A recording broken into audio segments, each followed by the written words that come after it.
के अध्यक्ष श्रीमान घिसिंग जी,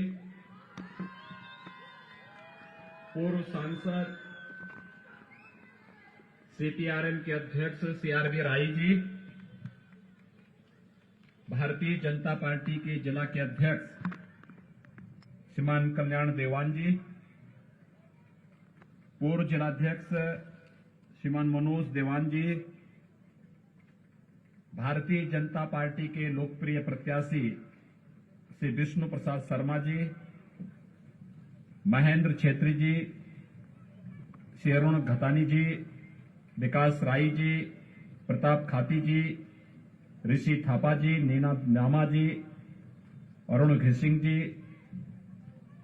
भारतीय जनता पार्टी दार्जिलिंग जिला के समस्त पदाधिकारीगण और इस क्षेत्र में बसे हुए सभी मेरे भाइयों बहनों,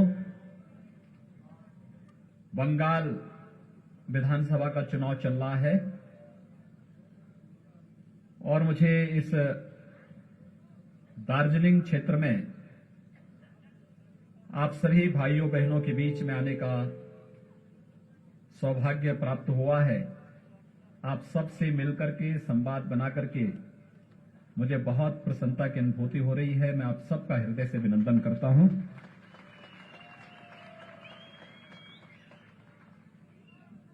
आपके हितों को लेकर के आपके नेताओं ने एक लंबी लड़ाई लड़ी है, लेकिन आपकी भावनाओं के साथ कांग्रेस ने, फिर कम्युनिस्टों ने और पिछले 10 वर्षों से टीएमसी लगातार खिलवाड़ कर रही है।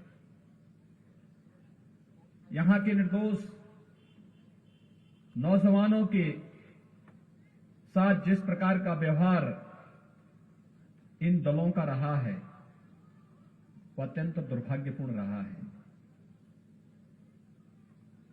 हम सब जानते हैं कि देश के अंदर अनेक समस्याएं थी 2014 के पहले, क्योंकि 2014 के पहले देश के अंदर जिन लोगों ने ज्यादा समय तक शासन किया था उसमें कांग्रेस और उसके सहयोगी दल ज्यादा थे।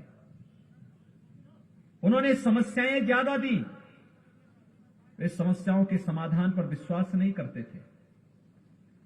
और आपने देखा होगा 14 के बाद मोदी जी के प्रधानमंत्री बनने के बाद उन समस्याओं का एक एक करके समाधान होता हुआ गया। आज देश के अंदर जम्मू कश्मीर देश के अंदर आतंकवाद का सबसे बड़ा मुद्दा बना था, आज जम्मू कश्मीर की समस्या का समाधान हो गया है। दार्जिलिंग का नौजवान भी अगर चाहेगा आज के दिन कि वह जम्मू कश्मीर के अंदर अपने लिए जमीन और मकान खरीदना चाहता है, कोई आपको रोक नहीं सकता है। आप भी पूरे मजबूती के साथ जम्मू कश्मीर के अंदर अपने लिए जमीन और मकान खरीदने के अधिकारी हो सकते हैं। यह अधिकार मोदी जी ने आपको दिया, यह अधिकार लिया था कांग्रेस ने, लेकिन मोदी जी ने वापस यह अधिकार देश के नागरिकों को दिया। आज जम्मू कश्मीर विकास की प्रक्रिया के साथ जुड़ करके तेजी के साथ आगे बढ़ रहा है। भाइयों बहनों, बोडोलैंड की समस्या, मैं भी असम विधानसभा चुनाव में गया था। कितने भी तेजी के साथ विकास की इस प्रक्रिया के साथ आज बोडोलैंड आगे जुड़ रहा है। आज वहां का नौजवान खुशहाल है।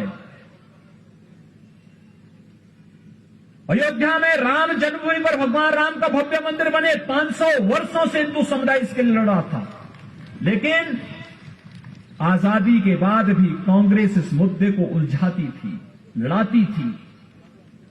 मोदी जी आए, सभी बाधाओं को दूर किया और आज अयोध्या में भगवान राम की भव्य मंदिर के निर्माण का कार्य भी प्रारंभ हो चुका है।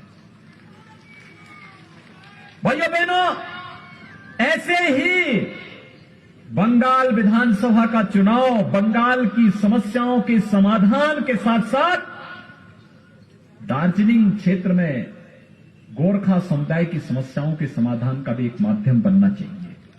और यही अपील करने के लिए आज मैं आपके बीच आया हूं। आखिर क्यों इन दलों ने पहले इस समस्या के समाधान में रुचि नहीं ली? क्योंकि इनके हित जुड़े हुए थे,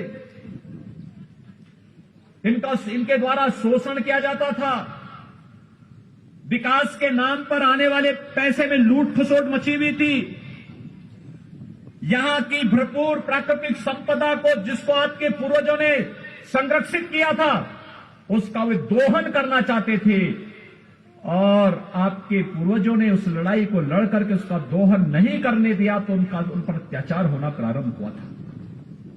आज उस समस्या का समाधान करने के लिए ही कि भारत के संविधान के दायरे में रह करके हम यहां की समस्या का समाधान करेंगे, भारतीय जनता पार्टी इस बात का आश्वासन देने के लिए आपके बीच आई है। आपने श्री राजू बिष्ट को यहां से सांसद बनाया, वे यहां से आपकी समस्याओं को देश के सर्वोच्च मंच पर रखते हैं, विकास की योजनाओं को लेकर के यहां पर आ रहे हैं। लेकिन जब भारतीय जनता पार्टी का एमएलए भी यहां से चुनाव जीतेगा, बंगाल के अंदर भारतीय जनता पार्टी की सरकार बनेगी, तो डबल इंजन की सरकार की गति भी कई गुना होती है। ये वैसे ही जैसे उत्तर प्रदेश के अंदर आज है। आज आप उत्तर प्रदेश के अंदर विकास की प्रक्रिया को जोड़ते हुए देख सकते हैं। उत्तर प्रदेश 4 वर्ष पहले उत्तर प्रदेश के बारे में कहा जाता था कि यहां अराजकता है, गुंडागिर्दी है, दंगा होते हैं, पर्व त्योहार शांतिपूर्ण ढंग से नहीं मनाए जा सकते। लेकिन 4 वर्ष के अंदर उत्तर प्रदेश के अंदर एक भी दंगा नहीं हुआ। भाजपा आने के बाद दंगे समाप्त हुए, हर पर्व और त्योहार शांतिपूर्ण ढंग से मनाए जा रहे हैं। कुंभ का आयोजन हम लोगों ने प्रयागराज की धरती पर किया था। गंगा यमुना सरस्वती के त्रिवेणी पर 24 करोड़ से ज्यादा श्रद्धालु वहां पर आए थे। 24 करोड़ से ज्यादा। अयोध्या में भगवान राम के भव्य मंदिर के निर्माण का कार्य प्रारंभ हो चुका है, और आज विकास की किस तेजी के साथ उत्तर प्रदेश आगे बढ़ रहा है। आप अनुमान करिए, उत्तर प्रदेश में 4 वर्ष के अंदर 40 लाख गरीबों को एक एक आवास उपलब्ध हो गया है। 1 करोड़ 38 लाख गरीब परिवारों को निःशुल्क विद्युत के कनेक्शन, 1 करोड़ 57 लाख गरीबों को रसोई गैस के निःशुल्क कनेक्शन, 2 करोड़ 62 लाख गरीब परिवारों को एक एक शौचालय, 6 करोड़ गरीबों को 5 लाख रुपए सालाना आयुष्मान भारत की सुविधा, जिसमें 5 लाख रुपए हर वर्ष उन परिवारों को स्वास्थ्य बीमा के लिए सरकार के द्वारा उपलब्ध कराए जा रहे हैं। 2 करोड़ 42 लाख किसानों को प्रधानमंत्री किसान सम्मान निधि में 6,000 रुपए हर वर्ष उपलब्ध कराए जा रहे हैं। भाइयों बहनों, 14 करोड़ गरीबों को अकेले उत्तर प्रदेश के अंदर मुफ्त में राशन उपलब्ध करवाने का कार्य किया जा रहा है। ये काम गरीब कल्याण के हैं। आपने देखा होगा, बंगाल के अंदर भी पंचायत चुनाव हुए थे, कितनी हिंसा हुई थी। लोकल बॉडी के इलेक्शन में कितनी हिंसा हुई थी। और इस समय उत्तर प्रदेश के अंदर चुनाव चल रहे हैं, आपने एक भी जगह हिंसा नहीं देख रहे होंगे। मैं बंगाल में प्रचार कर रहा हूं, उत्तर प्रदेश में शांतिपूर्ण तरीके से चुनाव चल रहे हैं। यह है परिवर्तन। इंफ्रास्ट्रक्चर हमने नेपाल को, बिहार को, छत्तीसगढ़ को, झारखंड को, मध्य प्रदेश, राजस्थान, उत्तराखंड, हरियाणा, दिल्ली, इनसे जुड़ी हुई उत्तर प्रदेश की पूरी सीमाओं में जितने भी हमारे मार्ग थे उनको 4 लेन की कनेक्टिविटी से जोड़ा है। 5 नए एक्सप्रेसवे उत्तर प्रदेश के अंदर बन रहे हैं। ये 5 एक्सप्रेसवे उत्तर प्रदेश की इकोनॉमी को बढ़ाने वाले, उत्तर प्रदेश की प्रति व्यक्ति आय को कई गुना बढ़ाने की वादा रखते हैं। एयर कनेक्टिविटी को बेहतर किया है। ये सब इसलिए संभव हो पाया है क्योंकि प्रधानमंत्री मोदी जी का बरदहस्त और उनका मार्गदर्शन है और उनका सहयोग है। उत्तर प्रदेश के अंदर भाजपा की सरकार है और डबल इंजन की सरकार विकास की प्रक्रिया को तेजी के साथ आगे बढ़ाती है तो उत्तर प्रदेश की 24 करोड़ जनता के जीवन में खुशहाली लेके आती है। और यही तो हम बंगाल के लिए भी कहना चाहते हैं। आखिर दार्जिलिंग और उसके इन क्षेत्रों की कितनी प्राकृतिक सौंदर्य है इसमें। ये प्राकृतिक सौंदर्य यहां पे पर्यटन की संभावनाओं को भी आगे बढ़ाता है। ये पर्यटन, ये प्राकृतिक सौंदर्य हेल्थ एंड वेलनेस के नए स्पॉट के रूप में हेल्थ टूरिज्म को भी आगे बढ़ाने का एक मादा यहां पे रखता है। और मैं तो कह सकता हूं यहां पे भाजपा की सरकार होती तो टूरिज्म में यूरोप और स्विट्जरलैंड आपसे कई पीछे छूट जाता। दार्जिलिंग नंबर 1 पर देश और दुनिया के अंदर आ गया होता। यहां के इन सभी बहन बेटियों को और यहां के इन नौजवानों को दार्जिलिंग के अंदर ही नौकरी और रोजगार की सुविधा उपलब्ध हो जाती है। इनको कहीं बाहर जाने की आवश्यकता नहीं कि दुनिया आपके पास आती। ये संभावनाएं यहां पर है, लेकिन इन संभावनाओं को आगे बढ़ाने का जो अवसर है वो ये चुनाव है। और इसलिए मैंने कहा कि बंगाल का चुनाव हमारे लिए सत्ता परिवर्तन मात्र एक माध्यम नहीं है। बंगाल के अंदर हर एक क्षेत्र में खुशहाली लाने का एक माध्यम भी है, समृद्धि लाने का माध्यम भी है।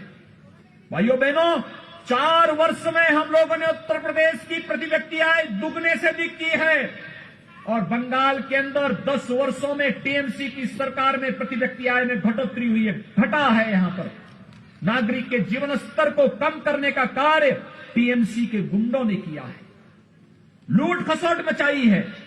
योजनाओं का लाभ यहां के नागरिकों को नहीं मिल पाता है। विकास की योजनाएं या तो टीएमसी लागू नहीं होने देती है और अगर हो भी गई तो उसको बीच में ही हड़प लिया जाता है, नागरिक तक, आम नागरिक तक नहीं पहुंचने दिया जाता है। क्या नहीं है आपके पास? सब कुछ तो है, केवल उचित नेतृत्व और मार्गदर्शन की है। और आपने श्री राजू बिष्ट को यहां से सांसद बनाया, अब उनके साथ सहयोग करने के लिए एमएलए भी दीजिए, हर एक क्षेत्र में एमएलए भी दीजिए। भाइयों बहनों, आप देखना विकास कैसे आगे बढ़ता है। विकास तेजी के साथ आगे बढ़ता हुआ दिखाई देगा। मुझे आश्चर्य होता है, यहां पर गोरखा समुदाय पर तो अत्याचार हुआ ही, चाय बागान के श्रमिकों के साथ कितना शोषण हुआ। देश के अंदर उनको प्रतिदिन जो उनका मानदेय है 300-350 रुपए प्रतिदिन मिलता है, उनको जमीन के पट्टे मिलते हैं, लेकिन बंगाल के अंदर यहां पर 200 रुपए भी नहीं मिलते, उसमें भी शोषण होता है, जमीन का पट्टा नहीं मिलता है। उनके सामने अपने जीवन को बचाने की भी समस्या है और आजीविका को बचाने की भी समस्या है। जीवन और जीविका दोनों को बचाने के लिए भारतीय जनता पार्टी आपके बीच में काम करना चाहती है और इसी के लिए आज हम सब आपके बीच आए हैं। भाइयों बहनों, जो पार संभावनाएं यहां पर हैं टूरिज्म के साथ साथ, आखिर यहां पे यूनिवर्सिटी क्यों नहीं बननी चाहिए? क्यों नहीं बननी चाहिए? अगर अच्छी सरकार होती, बंगाल के अंदर विकास की सोच वाली सरकार होती, तो जैसे उत्तर प्रदेश के अंदर 2 एम्स बन रहे हैं, 4 वर्ष में 30 नए medical college, government medical college हम लोग बना रहे हैं, 30 मेडिकल कॉलेजेस नए बना रहे हैं, एम्स, आईएम, आईआईटी, इंफ्रास्ट्रक्चर के लिए नए एयरपोर्ट जैसे उत्तर प्रदेश के अंदर बन रहे हैं, ऐसे ही बंगाल के अंदर रुचि लेने वाली सरकार होती तो उनका लाभ बंगाल के नागरिकों को, दार्जिलिंग के नागरिकों को भी मिला होता। लेकिन दीदी तो हर काम के लिए चिढ़ जाती है, नाराज हो जाती है,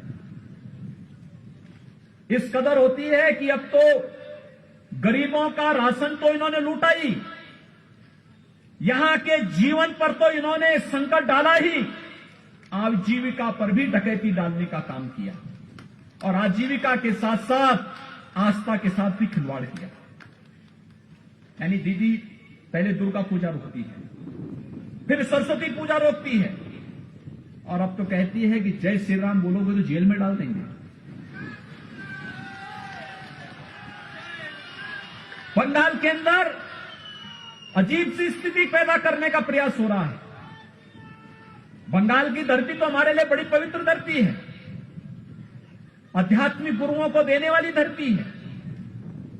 रामकृष्ण परमहंस, स्वामी विवेकानंद,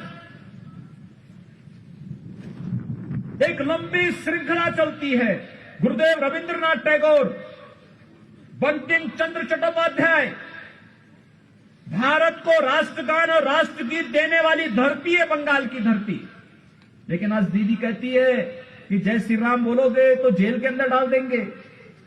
मैं ये शब्द सुनना नहीं चाहता।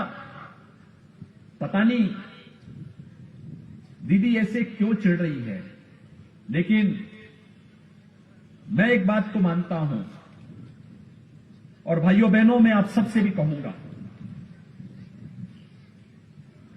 अयोध्या में राम जन्मभूमि आंदोलन के साथ हम जुड़े रहे, शुरू से जुड़े रहे। 1949 में जब रामलला का प्रकटीकरण हुआ था,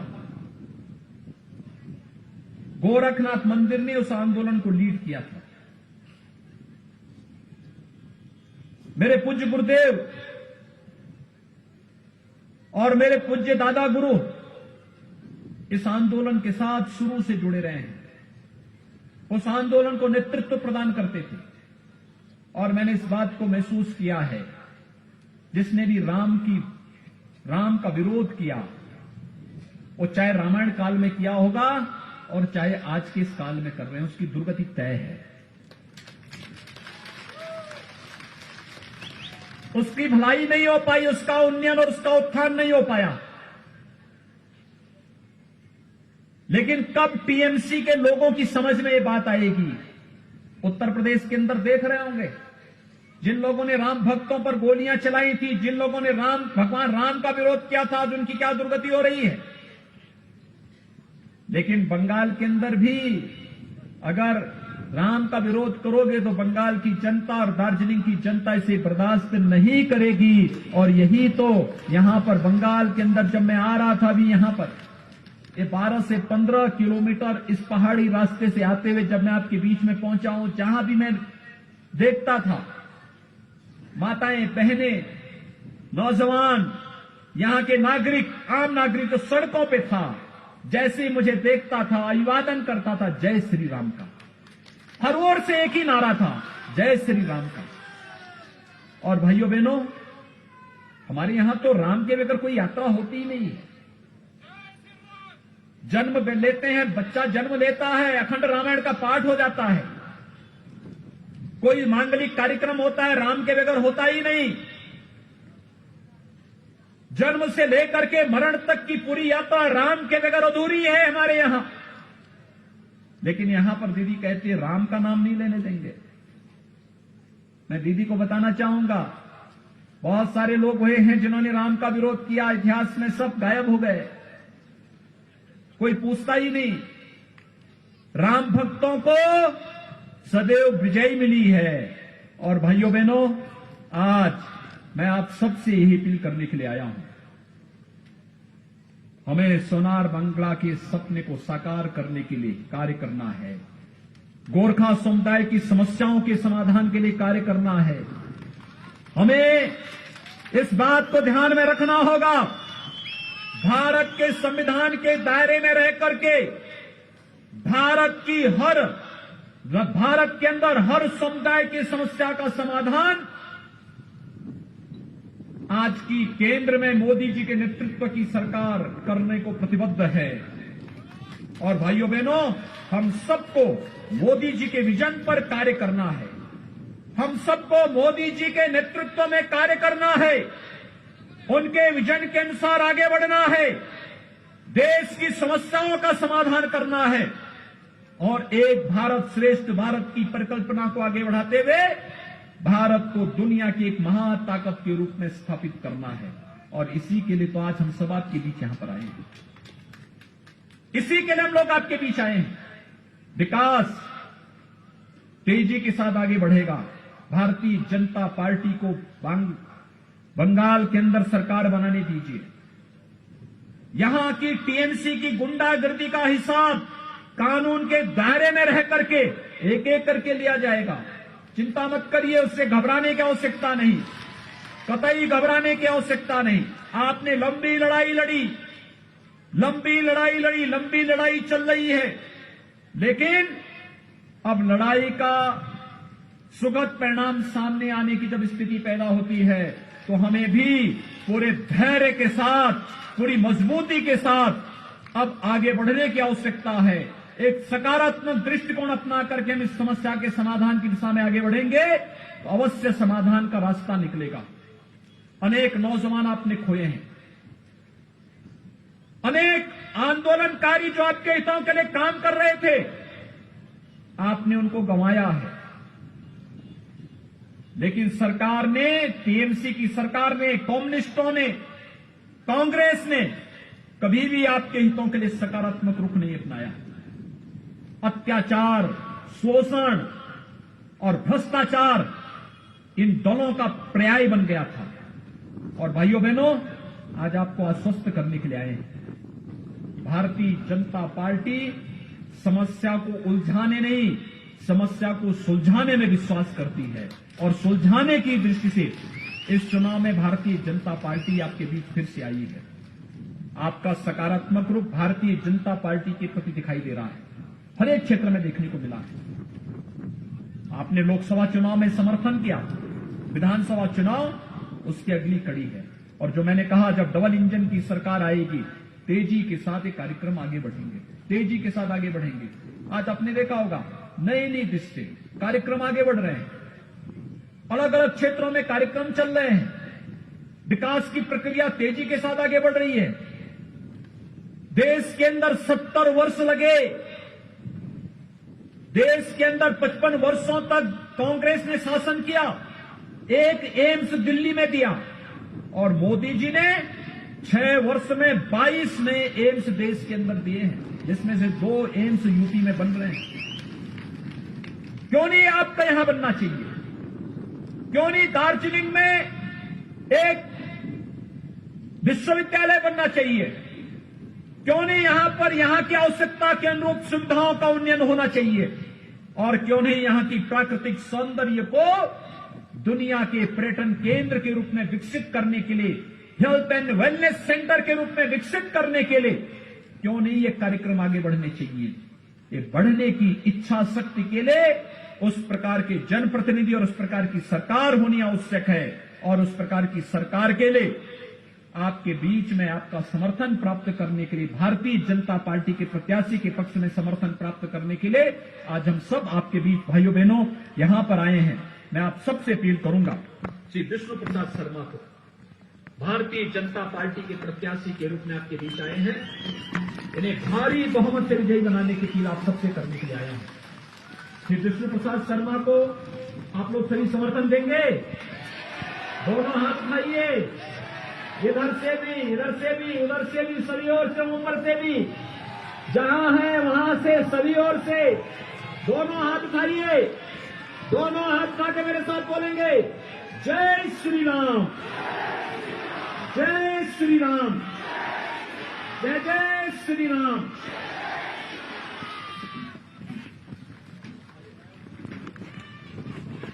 धन्यवाद।